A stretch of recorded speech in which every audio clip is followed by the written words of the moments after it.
E peço a você também, que está no vídeo, que se inscreva aí no nosso canal, né? Curta aí o vídeo, se caso você gostou, claro, curte aí o vídeo, porque isso mostra para o YouTube que é um vídeo relevante, né? E acaba ajudando na divulgação do Evangelho. Então peço a você também que nos ajude aí na divulgação, na propagação da Palavra de Deus, e que Deus abençoe a sua vida. Boa noite para você também que está aí no vídeo, você que está ouvindo essa mensagem. Hoje nós vamos meditar, vamos falar sobre a graça de Deus. Nós vamos começar nesse texto que está em 1 Pedro capítulo 5, versículo 10. Amém?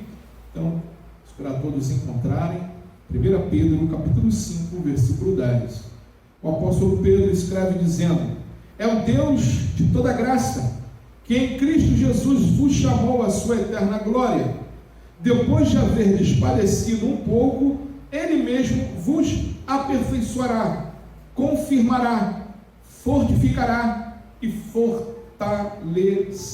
Mais uma vez, irmãos, é o Deus de toda a graça, que em Cristo Jesus vos chamou à sua eterna glória, depois de haver despadecido um pouco, Ele mesmo vos aperfeiçoará, confirmará, fortificará e fortalecerá.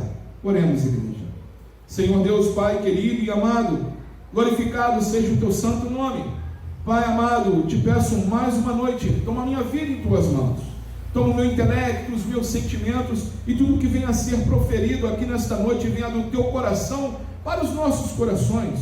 Iluminai, Senhor, as nossas mentes, para que possamos entender através do teu Santo Espírito tudo aquilo que o Senhor quer ministrar a cada um de nós nessa noite.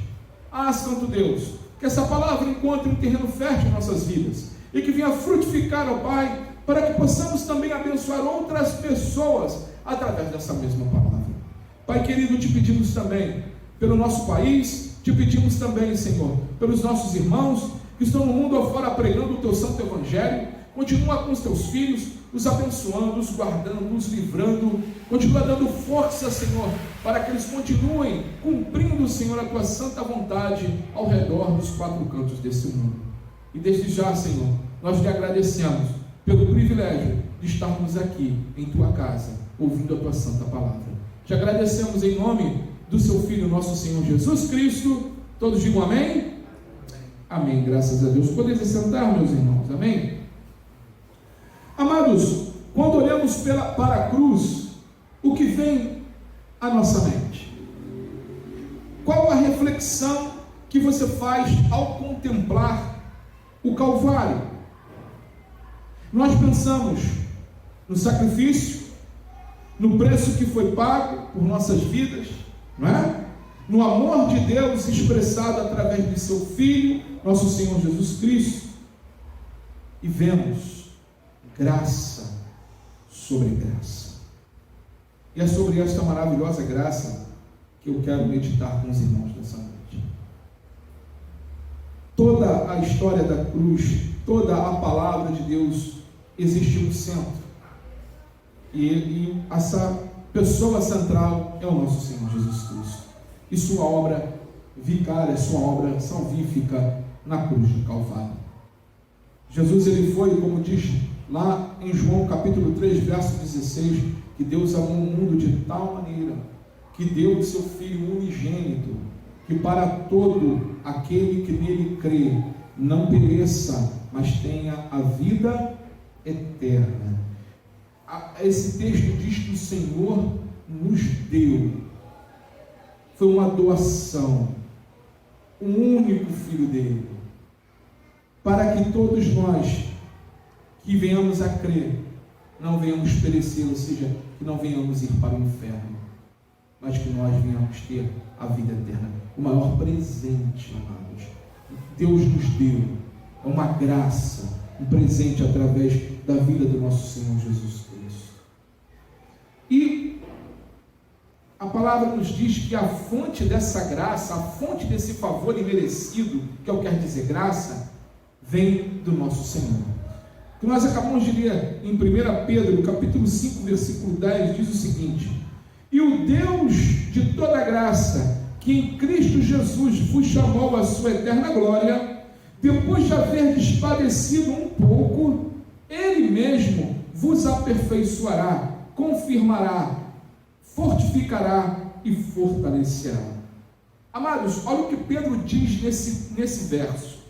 O Deus de toda graça, ou seja, o Deus de toda dádiva, o Deus de toda bondade, que em Cristo Jesus vos chamou à sua eterna glória. Deus nos chamou através da obra vicária de Cristo. Deus nos chamou através da graça do nosso Senhor Jesus Cristo, manifestada na cruz do Calvário. O Senhor Jesus disse que era necessário ele ser levantado ao madeiro e que isso iria atrair muitos a ele.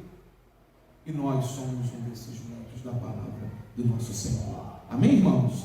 Através dessa graça maravilhosa. Jesus é a fonte de toda a graça de Deus. Nele está expressa a graça de Deus, a bondade de Deus, o amor de Deus. E ele continua dizendo aqui que ele vos chamou à sua eterna glória. Amados, olha que privilégio. O Deus triuno, Deus Pai, Deus Filho, Deus Espírito Santo. O Deus que ao mesmo tempo é três, é um. Ele nos chamou. Ele te escolheu.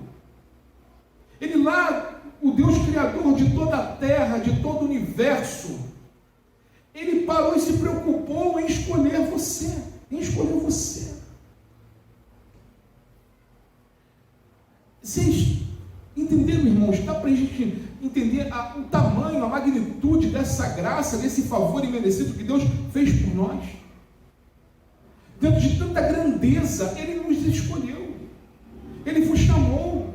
Ele despertou os nossos corações e nos fez entender a obra vicária. Nos fez entender a obra de Cristo na cruz. Ele é a fonte de toda graça. E ele continua dizendo que depois que nos chama, e ele continua dizendo, Pedro aqui, ele fala o seguinte: vos chamou à sua eterna glória, depois de haverdes padecido um pouco. Depois de nós havermos padecido um pouco. Nós estamos aqui, irmãos, de passagem. Amém? Nós estamos aqui por um momento. E esse momento, por que Pedro fala? Poxa, você pode pensar, poxa, pastor, mas eu já passei por tanta coisa na vida, né? Eu já sofri tanto. E Pedro fala padecido um pouco. Amados, o nosso momento nessa vida, ou o padecer que passamos nessa vida, ou que venhamos a passar, comparado com a eternidade, é pouquíssimo. Muitas das vezes nós estamos muito preocupados com essa situação que vivemos aqui, com o momento que estamos nessa vida, ao ponto que nós esquecemos que nós devemos preocupar é com o que haveremos de viver no futuro com o Senhor. Amém? É a eternidade. Existem dois caminhos, céu e inferno. Céu é bênção, amém, irmãos? Agora o inferno é tormento eterno. É tormento eterno. É lugar de fogo. É lugar de enxofre. É lugar que o fogo não cessa. Então, amados, nós recebemos uma dádiva e passamos por momentos difíceis, como diz o apóstolo Pedro aqui, passamos, mas o Deus de toda fonte, Jesus, que é a fonte de toda a graça do nosso Senhor, Ele diz aqui que mesmo por havermos padecido um pouco, Ele mesmo, Ele, Jesus, vos aperfeiçoará. Ou seja, esses momentos, irmãos, de dificuldade, esses momentos de luta, esses momentos que passamos de dor, esses momentos que passamos de indignação, esses momentos que passamos de injustiça, é momentos que o Senhor está aperfeiçoando a cada um de nós. É momentos que o Senhor está ali podando, lapidando cada um de nós. Mas em tudo, o oleiro não tira a mão do jarro. quando está construindo e formando. Em tudo, o Ourives não abandona aquela obra-prima de qualquer jeito. Ele está ali atento, trabalhando, aperfeiçoando. E a palavra diz que, além de aperfeiçoar, ele vai confirmará. Ou seja, Jesus, quando ele nos chama, mesmo que nós padecemos por um pouco, como ele diz que nos aperfeiçoa, e ele confirma em nossos corações que nós somos salvos em Cristo Jesus. O Espírito Santo que habita dentro de vós, habita dentro de nós, ele confirma, ele testifica que nós somos salvos. E como é isso?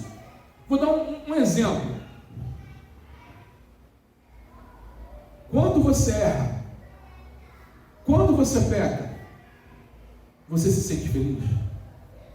Se você se sente feliz, você não é salvo.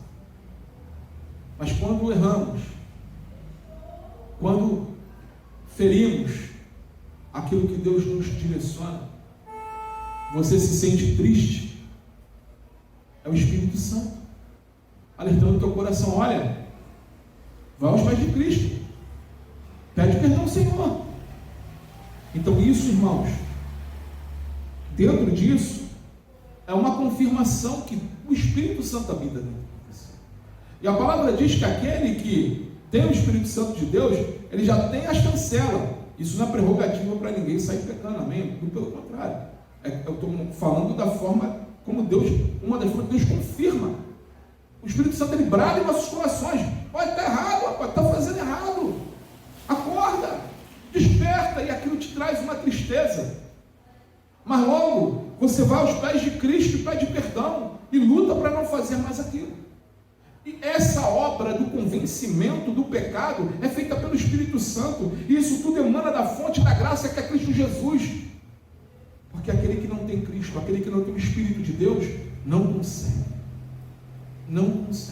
Por isso vemos grandes atrocidades mundo afora, irmãos. Um homem fazendo atrocidades, por quê? Porque eles não têm o Espírito que habita em nós. Eles não têm. Pedro lhe fala que depois de confirmará, ele fortificará. Ou seja, ele nos faz fortes e fortalecerá. Quando estão, uma siderúrgica, ou o ourives ali está purificando a prata, tirando as impurezas, a forma mais rápida daquela prata voltar ao estado sólido, tira do fogo, joga na água, e esse impacto na prata não dói, mas a gente, esse impacto a gente sente. Mas, irmãos, é para nos fortalecer, é para nos formar e fortalecer o nosso caráter, é para nos firmar e nos fundir na rocha que é Cristo Jesus. Há um momento de lamento, há um momento de dor, há um momento de aperfeiçoamento, há um momento de capacitação, há um momento de fortificação, há um momento que o Senhor nos fortalece. E é Cristo que é a fonte dessa graça maravilhosa que nos faz vencer através de todas essas etapas. É Ele que nos dá graça, que nos dá esse favor imerecido. Outro ponto que a gente vê da graça é a manifestação da graça através da vida do nosso Senhor Jesus Cristo. Lá em João 14, verso 17, diz o seguinte: e o verbo se fez carne. O verbo, ele está falando de Jesus. Se fez carne e habitou entre nós, e vimos a sua glória como a glória do unigênito do Pai, cheio de graça e de verdade. João testificou dele e clamou dizendo: este era aquele que eu dizia, o que vem após mim e antes de mim, porque foi primeiro do que eu. E todos nós recebemos também da sua plenitude e graça por graça. Porque a lei foi dada por Moisés, mas a graça e a verdade vieram por Jesus Cristo. João está relatando aqui, irmãos, a plenitude da graça, o Deus manifestado em Cristo Jesus. Quando nós olhamos para a cruz, nós vemos tamanho amor, como nós falamos aqui no início da introdução, o tamanho amor de Deus por nós.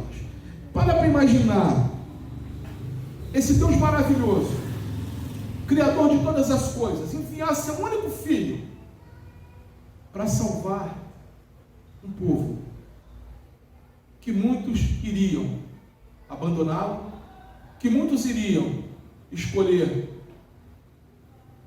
Barrabás, mas tudo isso tinha um propósito. Deus estava no controle de tudo, mas não precisava o povo gritar Barrabás. Não precisava. Não precisava o povo gritar que se fosse sangue justo que caia sobre nós e nossa família. Não precisava. Jesus ia para a cruz, ia, de qualquer jeito ele ia para a cruz, porque era propósito de Deus, era vontade de Deus. Isso era fato.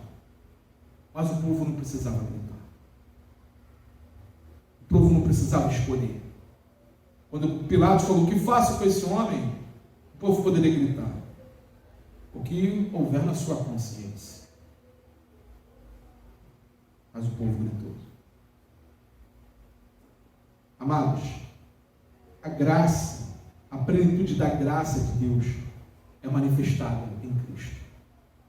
Esse amor sublime, esse amor que ninguém vai te amar dessa forma, ninguém vai nos amar dessa forma, porque esse amor é um amor ágape, é um amor perfeito, é um amor sem interesses, é um amor que nos completa, é um amor que nos faz andar, e essa plenitude da graça, a plenitude desse favor imerecido, é Cristo Jesus.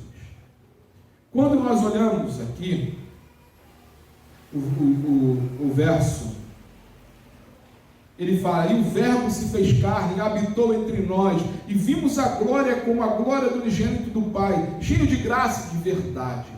Aqui João está nos arremetendo e nos trazendo a nossa memória aonde o Senhor Jesus Cristo estava. Estava na glória. E o que ele fez por nós? Se esvaziou de si mesmo, se humilhou. Tem um texto em Mateus que ele fala assim: ó Jerusalém, eu como uma galinha. Olha como é que ele se comparou.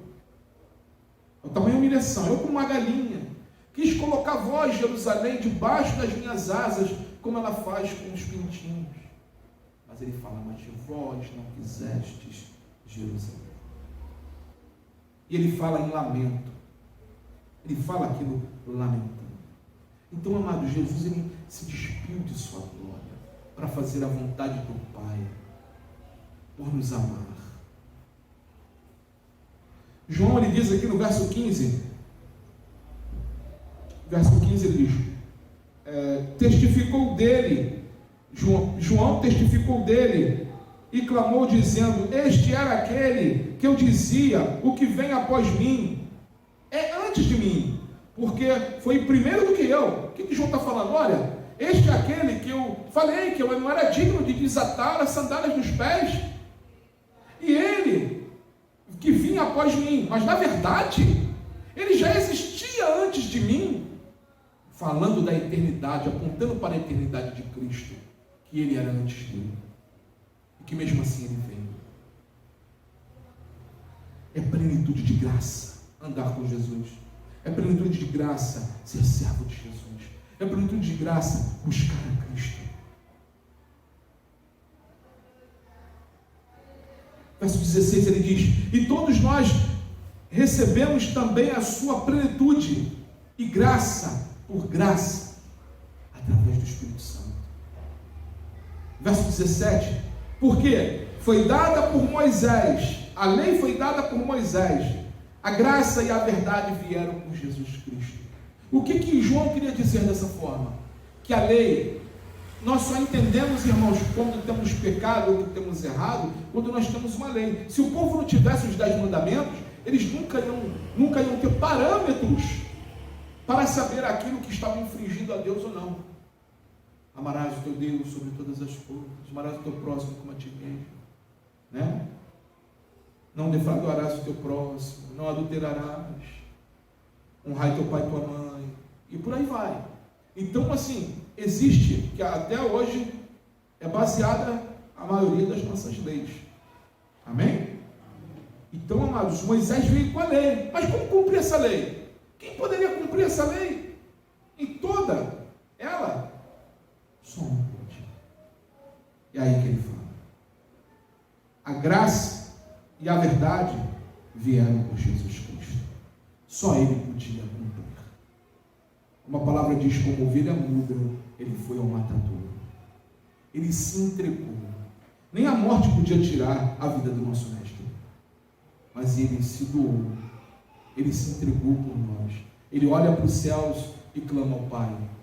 Tetelestai. Pai, está pago. Ele já não deve mais nada. E entrega o Espírito dele ao Senhor. E ele fala, Pai, em tuas mãos eu entrego o meu Espírito. Então, amados, isso é plenitude de graça. Isso é a manifestação da graça de Deus em sua plenitude de amor. E para que isso tudo? Quem é o que Deus queria com isso tudo? Quem era o objeto dessa graça? Nós, pecadores. Nós éramos e somos o objeto dessa graça chamada nosso Senhor, e dessa graça da plenitude do nosso Deus. Em 1 Timóteo capítulo 1, do verso 14 ao verso 17, diz o seguinte: e a graça do nosso Senhor superabundou com fé e amor que há em Jesus Cristo.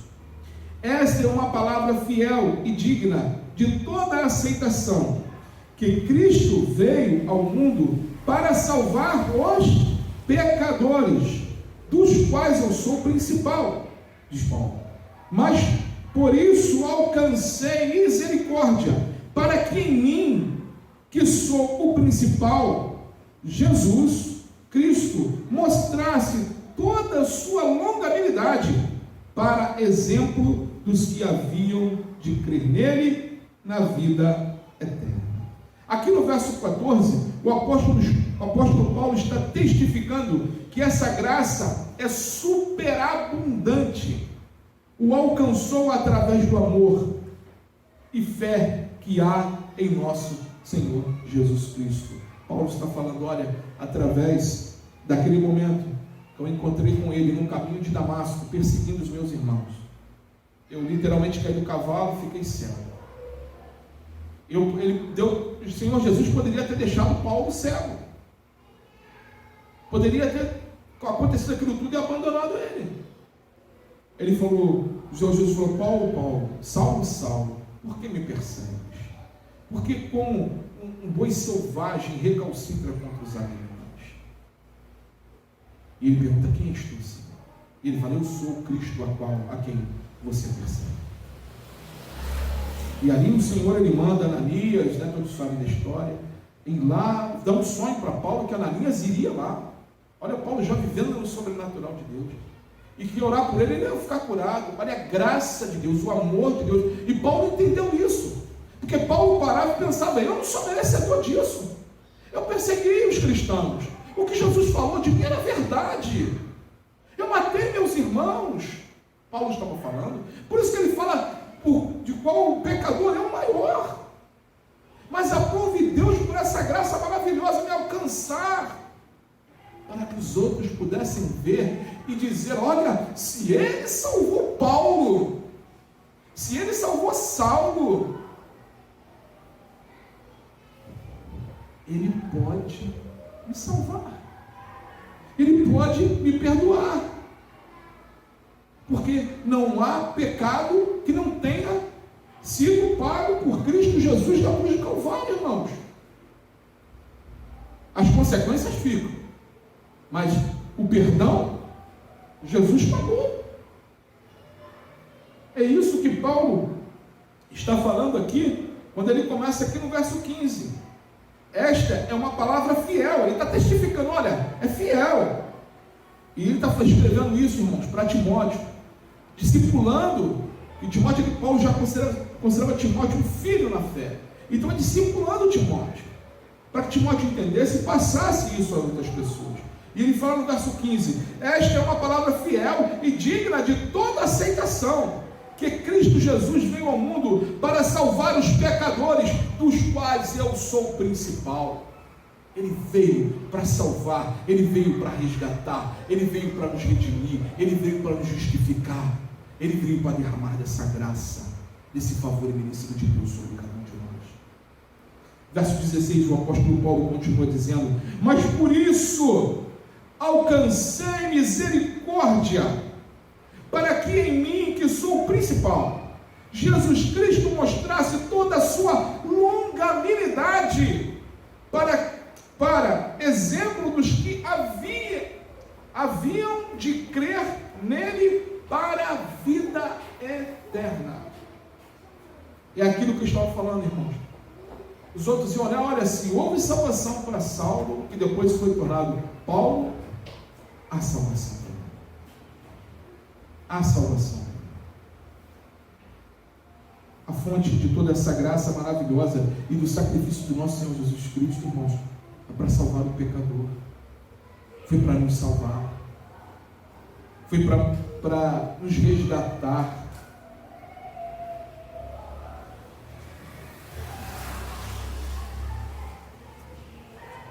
A operação da graça, ela justifica. Romanos capítulo 3, versículo 24 diz o seguinte: sendo justificados gratuitamente pela sua graça e pela redenção que há em Cristo Jesus.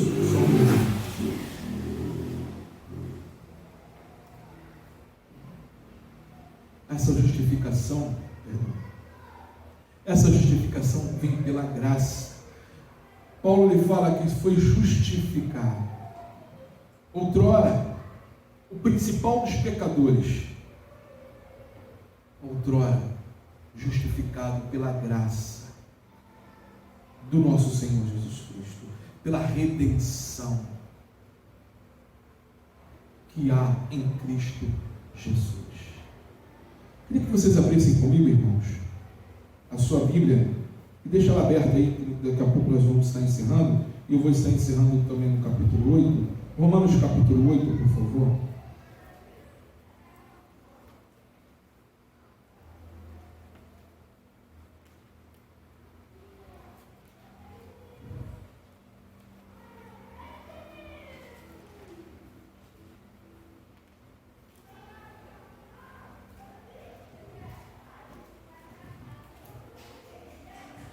Romanos capítulo 8, versículo 1 ao versículo 4.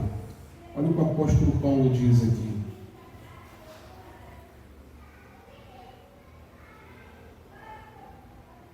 Amém? Contrário, irmãos? Diz assim: agora, pois, já nenhuma condenação há para os que estão em Cristo Jesus, porque a lei do Espírito da vida, em Cristo Jesus, te livrou da lei do pecado e da morte. Porquanto o que fora impossível à lei, no que estava enferma pela carne, isso fez Deus, enviando o seu próprio Filho em semelhança de carne pecaminosa. Só uma observação aí, tá, irmãos? Em semelhança, ok? Em semelhança de carne pecaminosa. E no tocante ao pecado, e com efeito, condenou Deus na carne o pecado, a fim de que o preceito da lei se cumprisse em nós, que não andamos segundo a carne, mas segundo o Espírito. Veja que Paulo fala: agora, pois, já não, no verso 1, não há nenhuma condenação para os que estão em Cristo Jesus. Você está em Cristo Jesus? Amém? Nenhuma condenação há. Por quê?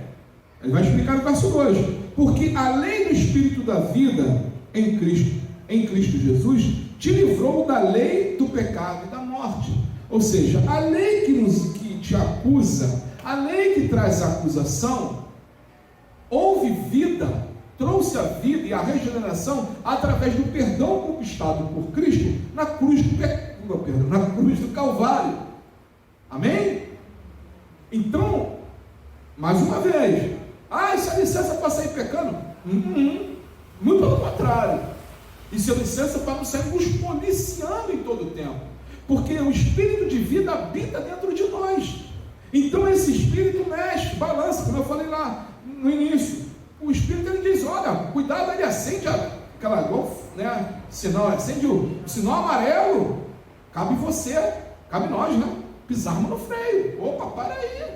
Às vezes até engatar ré e voltar de ré. Como diz a palavra, né? Das tentações nós devemos fugir. Então, amados, esse gerar, esse agir, é o Espírito da vida que vive em cada um de nós. E esse Espírito da vida vive em cada um de nós através dessa graça maravilhosa que Jesus conquistou na cruz. Amém, queridos? Ele continua dizendo: porquanto que fora impossível a lei, na época de Moisés, na velha aliança, no que estava enferma pela carne, isto fez Deus, enviando o seu próprio Filho em semelhança de carne pecaminosa, ou seja, na nossa semelhança, e no tocante ao pecado, e com efeito, o condenou Deus na carne e o pecado. Era, antigamente, na velha aliança, eles pegavam um cordeiro, a família levava uma vez por ano, e ali havia um simbolismo de que o pecado daquele ano ia sobre aquele animalzinho, e ali fazia um sacrifício, né? Então era esse o método que eles faziam, uma vez por ano. Mas a palavra diz que Jesus veio como um cordeiro, se entregou naquela cruz por nossos pecados, pagou por nossos pecados, e com isso ele quebrou toda essa questão de holocausto, porque ele é o cordeiro perfeito, ele é o sumo sacerdote perfeito, e todo o castigo que nos traz a paz estava sobre ele, e as pisaduras dele nós fomos sanados. Então, amados, Jesus levou através da graça, através desse presente maravilhoso que ele nos deu, ele levou sobre si tudo isso, e nos deu um livre acesso a Deus. Por isso que quando Jesus entrega a sua vida, no momento da crucificação, há um terremoto, e o véu do templo, ele é rasgado de cima para baixo. O que está simbolizando? Olha, agora vocês têm livre acesso ao Santo dos Santos. Ou seja, você tem livre acesso a Deus. Quando nós dobramos o nosso joelho, quando nós oramos a Deus, em nome de Jesus, nós temos livre acesso ao nosso Pai. Amém, igreja? E ele, nessa justificação, ele diz aqui, a fim de que o preceito da lei se cumprisse em nós, que não andamos segundo a carne. Olha aí, ó, não tem preceito, permissão para viver em pecado. Não andamos segundo a carne, mas segundo o, verso 4, Espírito. E esse Espírito é com letra maiúscula, está falando do Espírito Santo de Deus. E para terminarmos, nós falarmos do caráter, da graça abundante de Deus. Deixa aí no capítulo 8, mas lá em Efésios, capítulo 1, versículo 7, diz o seguinte: em quem temos a redenção pelo seu sangue, a remissão das ofensas, segundo as riquezas da sua graça. Quando o apóstolo Paulo nos fala sobre a riqueza da graça divina, ele quer dizer que ela, irmãos, não se esgota.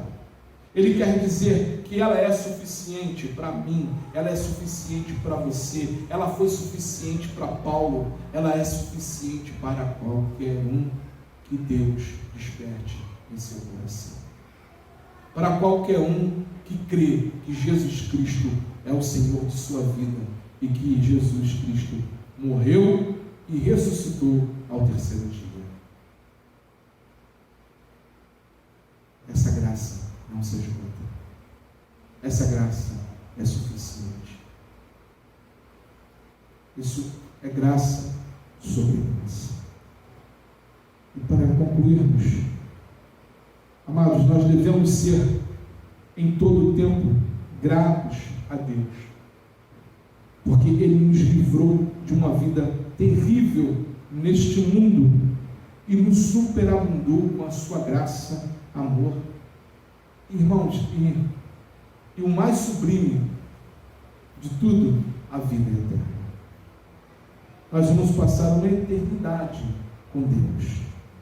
Uma eternidade no lugar onde não há choro, uma eternidade no lugar onde não há dor, uma eternidade no lugar onde não há lágrimas, numa eternidade de um lugar onde a única coisa que nós vamos levar desse mundo, é o único dom que nós vamos levar, se chama amor. Amor. Eu queria ler um texto final com os irmãos, Romanos capítulo 8, versículo 31, aqui no capítulo 8 mesmo, no finalzinho, versículo 31 ao versículo 39.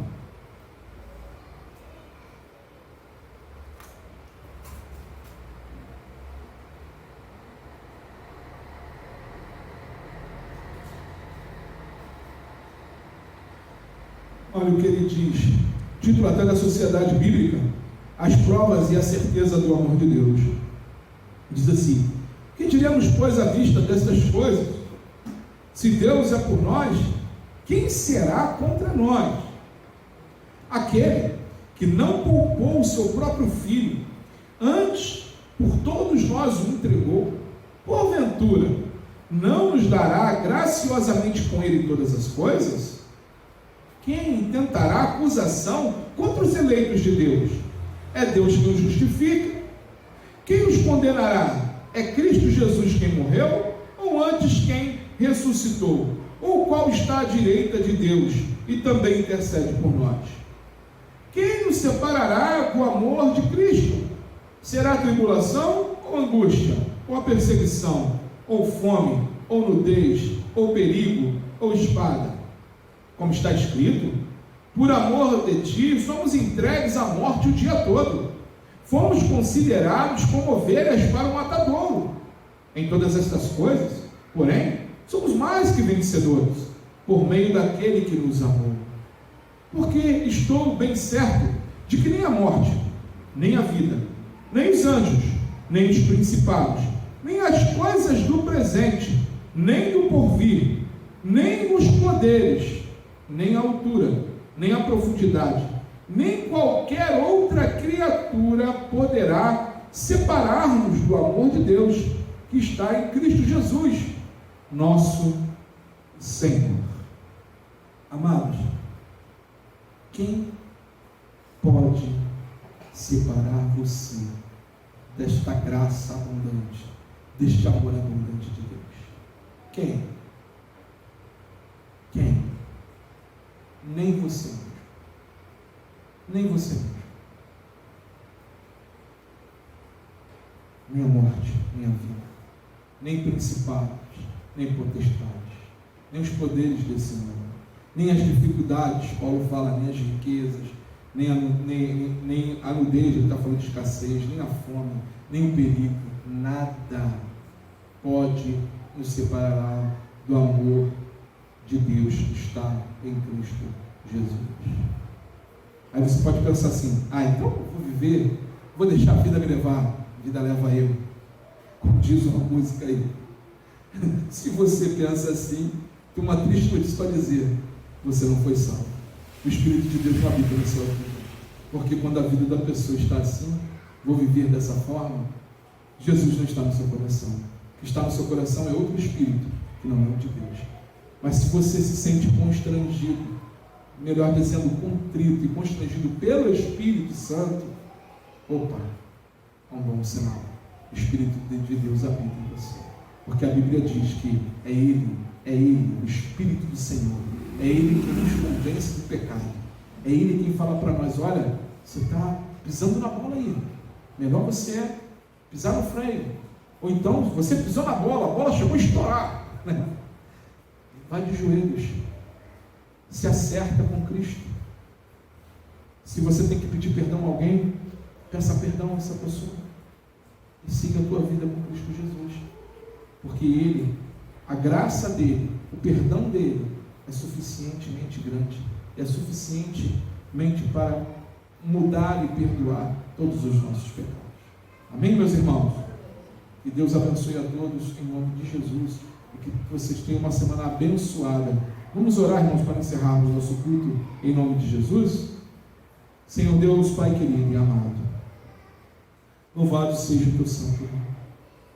Senhor, nós te pedimos que o Senhor sonde cada coração aqui nesta noite, dos irmãos que estão aqui, dos irmãos que estão em casa. Espírito Santo, te pedimos, ministra a cada coração, ministra ao Senhor, fala da tua vontade a cada um dos teus filhos. Vê, Senhor, mostra para cada um deles, Senhor, aquilo que o Senhor quer para as suas vidas. E, Senhor, testifica ao coração de cada um que o Senhor é com ele, com ela, que o Senhor pode transformar, que o Senhor está aberto a perdoar, mas que é necessário, Senhor, estar de joelhos em sua santa presença, buscar a tua santa face e se entregar, Senhor, para que haja realmente a mudança, essa obra de redenção.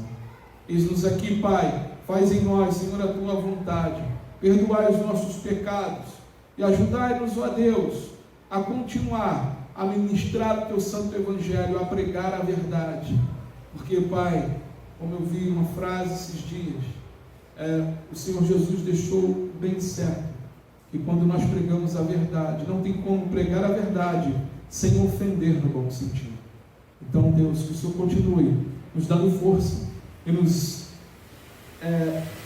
fortificando através do teu Espírito, para continuarmos falando a verdade, porque somente ela sabe, porque somente ela cura a verdade da tua santa palavra. Eis-nos aqui, Pai, em nome de Jesus, nós te amamos e te pedimos, a Deus, toma essa semana em tuas mãos, abençoa, Senhor, onde colocarmos a planta dos pés, a palma das mãos, e tudo que viemos a fazer, ó Deus, que o seu nome seja glorificado, em nome do nosso Senhor Jesus Cristo. Todos digam amém? Amém, graças a Deus. Que Deus abençoe a todos em nome de Jesus, meus irmãos, uma semana repleta das bênçãos do Senhor, amém?